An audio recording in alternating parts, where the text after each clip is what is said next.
Pengkhianat, reaksi keras ibu dari korban tragedi Semanggi. Budiman adalah aktivis yang sudah tak tahan lapar, mengais cuan di atas nyawa para pejuang. Memalukan. Dari markas rahasia penyiksaan mereka. Tapi sebagian dari kawan-kawan kami sampai sekarang tidak jelas nasibnya. Hilang, ya. Hilang tanpa jejak sama sekali. Mereka adalah Wiji Tukul, Herman Hendrawan, Bimo Petrus, dan Suyat. Karena itu kami menganggap kasus penghilangan paksa menjadi penting dari masa lalu kami yang tidak bisa dilupakan. Menjadi hutang aktivis PRD terhadap masa lalu, penculikan terhadap kawan-kawan kami. Ya, jadi kalau ada yang menyatakan utang itu tidak penting, berarti dia tidak memahami sejarahnya sendiri, kira-kira begitu. Saya menolak segala tindakan dan kebiasaan yang tidak adil atau tidak jujur dan yang melanggar hak-hak asasi manusia. Jadi ini kewajiban saya sebagai umat Katolik untuk melakukan sesuatu agar ada kejujuran, agar ada keadilan, agar tidak ada pelanggaran hak asasi manusia. Halo, selamat datang di channel Redaksi Jurnal bersama JJ. Kepada penindas tak pernah aku membungkuk, aku selalu tegak. Kutipan yang diambil dari puisi Wiji Tukul itu dipakai sebagai cuitan sindiran oleh Maria Katarina Sumarsih untuk memprotes keras langkah politik dari Budiman Sujatmiko usai bertemu dengan Prabowo Subianto Juli 2023 lalu. Budiman saat itu terlihat menyalami Prabowo dengan sikap badan menunduk. Itulah yang rupanya sangat menyebalkan bagi seorang Ibu Maria yang sampai hari ini masih berjuang bersama para aktivis 98 lainnya. Mereka menuntut keadilan ditegakkan, baik atas Wawan, putra Ibu Maria yang meninggal dalam tragedi Semanggi karena dihabisi oleh aparat, juga para aktivis lain yang meninggal maupun yang sampai sekarang masih hilang alias belum jelas keberadaan mereka. Apa yang disampaikan oleh ibunda dari mendiang Wawan itu melengkapi protes keras dari aktivis 98 lain yang pagi ini saya tonton cuplikan konferensi persnya. Mereka atas nama PRD yang justru dibentuk oleh Budiman terlihat sangat mempertanyakan pilihan politik Budiman yang dianggap mengkhianati perjuangan aktivis 98. Hal ini terutama disebabkan karena sampai hari ini masih ada 13 orang dari kawan-kawan seperjuangan mereka yang belum kembali alias masih hilang akibat aksi penculikan yang diduga kuat melibatkan seorang Prabowo Subianto dengan tim mawar bentukannya. Ngeri memang melihat langkah politik Budiman yang mulai mendapatkan kritikan dan tantangan dari banyak pihak. Saya pun seandainya dalam posisi korban penculikan ataupun keluarga yang anaknya harus meregang nyawa akibat aksi kekerasan terhadap mahasiswa pada 98, pasti akan bereaksi sama dengan Ibu Maria tadi yang terus berjuang demi keadilan dan ditegakkannya hukum bagi para pelaku. Sampai kapanpun saya bahkan meyakini bahwa seorang Prabowo Subianto seharusnya jangan pernah diizinkan untuk menjabat dalam posisi yang penting di negeri ini. Meski mirisnya dalam 3 kali pilpres pasca Soeharto lengser Mei 98, Prabowo sudah 3 kali lolos dan bisa mengikuti pilpres di negeri ini. Dipecatnya Prabowo dari militer setelah dinyatakan bersalah menurut hasil penyelidikan saat itu yang digelar dalam rangka investigasi kasus penculikan aktivis yang melibatkan tim mawar bentukan Prabowo yang diikuti dengan minggatnya Prabowo ke Yordania. Seharusnya lebih dari cukup membatasi ruang gerak politik Prabowo. Namun entah kenapa sampai 2019 kemarin bahkan sampai Pilpres 2024 nanti, kecuali ada kejadian luar biasa, lembaga negara seperti KPU meloloskan Prabowo sebagai capres sampai 2019 dan mungkin akan lolos juga pada Pilpres 2024 meskipun bisa jadi akan kalah lagi. Memang aneh bin ajaib politik negeri ini. Bagaimana mungkin calon yang belum beres dosa masa lalunya itu bisa dipuja-puji dan didorong juga diizinkan mengikuti pilpres yang memiliki kemungkinan 50-50 untuk kalah dan menang? Apa mereka tidak akan menyesal seumur hidup kalau misalkan nanti Prabowo menang dan memimpin negeri ini dengan cara yang berbeda total dari apa yang mereka sangkakan?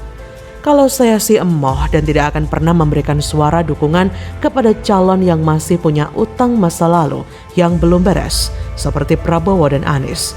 Masa kita lupa bahwa dalam hal utang piutang sering terjadi bahwa pihak yang ditagih utang akan lebih galak dan kerap bertingkah absurd kepada yang menagih.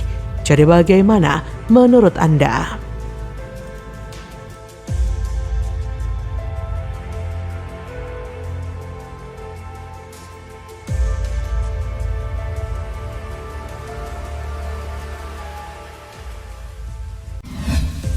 Aktivis 98 berang. Beredar video Adian Apitupulu marah besar, hampir baku hantam dengan Budiman Sujatmiko, disebut berkhianat dengan dukung Prabowo. PDIP beri sanksi tegas pemecatan. Lu ngapain juga setuju? Kenapa? Anak lu gak mati, anak petani mati bos. Lu orang kaya, anak buruh itu mati. Enggak butuh mereka sekarang ya. Dulu masa lalu. Itu sebenarnya menunjukkan ketidakpercayaan diri dari pihak sana meskipun telah sebelumnya mencoba mengeroyok Pak Ganjar Pranowo. Nah, sehingga langkah-langkah itu malah akan menghasilkan suatu energi positif bagi pergerakan seluruh kader PDI Perjuangan. Ada sanksinya? Nanti Pak Komarudin, yang jelas tindakan indisipliner akan ditegakkan dengan penuh kedisiplinan. Jadi opsinya mundur atau partai memberikan pemecatan. Saya nggak mau mikirin Budiman. Dari dulu prinsip berjuang kita adalah bersama atau tidak dengan Budiman kita akan tetap berjalan. Gampang aja. Tapi artinya dari kelompok ulama sendiri cukup banyak yang menentang sikap yang diambil Mas Budiman. Banyak yang menolak, banyak yang kecewa. Tapi saya nggak mau mikirin itu. Pertarungan politik kita tinggal 199 hari. Saya mau fokus di situ aja. Halo, selamat datang di channel Redaksi Jurnal bersama JJ. Mantan aktivis 98, Wanto Sugito, memberikan catatan kepada Budiman Sujatmiko atas pernyataannya mendukung Prabowo Subianto. Wanto yang saat ini menjabat sebagai Ketua Umum Relawan Perjuangan Demokrasi atau Repdam mengatakan Budiman melupakan sejarah yang pernah terjadi di Indonesia. Ia menambahkan calon presiden yang didukung oleh Budiman sudah mengakui pernah menculik para aktivis 98 termasuk Budiman sendiri. Kemudian, Wanto menjelaskan tentang memilih pemimpin. Hal yang pertama dilakukan adalah cross-check latar belakang calon pemimpin tersebut. Wanto mengatakan tidak mungkin menyerahkan kepemimpinan berikutnya kepada pemimpin yang memiliki latar belakang kurang baik terhadap sejarah Indonesia. Ia mengingatkan Budiman telah melanggar anggaran dasar dan anggaran rumah tangga AD/ART Partai PDIP karena telah menyatakan dukungan ke lawan politik PDIP yaitu Prabowo. Di sisi lain, politikus PDIP yang juga merupakan aktivis 98, Adian Apitupulu mengatakan banyak kawan-kawannya yang tergabung dalam aktivis 98 kecewa berat dengan sikap Budiman Sujatmiko yang menemui ketum Partai Gerindra, Prabowo Subianto di kediamannya Jakarta Selatan beberapa waktu lalu. Adian berkata, banyak banget yang menolak, banyak yang kecewa, tapi saya nggak mau mikirin itu. Kalau saya baca dari media, nonton di TV segala macam ya, masih ada banyak nyawa yang tidak dipertanggungjawabkan dari proses reformasi kemarin. Ya berarti bahwa semuanya harus diselesaikan, kata Adian. Memang sebelumnya Prabowo Subianto mengakui dulu di masa awal reformasi pernah berada di pihak yang saling berseberangan dengan Budiman CS. Prabowo bercerita sendiri pernah menjabat sebagai Pangkostrat yang dilantik Presiden Soeharto selaku mertuanya. Ia menjadi salah satu tokoh militer lapangan dalam peristiwa reformasi 98. Prabowo dianggap sebagai sosok yang bertanggung jawab dalam aksi penculikan aktivis mahasiswa di kala itu, di mana salah satu aktivis mahasiswa yang ikut diburu Prabowo dan pasukannya adalah Budiman Sujatmiko. Selanjutnya, Prabowo pun meminta maaf kepada Budiman atas peristiwa yang terjadi saat reformasi 98 silam. Sekali lagi, ia menegaskan itu hanya menjalankan tugas dan perintah atasan, bukan atas keinginan pribadinya. Prabowo sendiri terkejut dengan dukungan yang diberikan kader PDIP Budiman Sujatmiko kepadanya.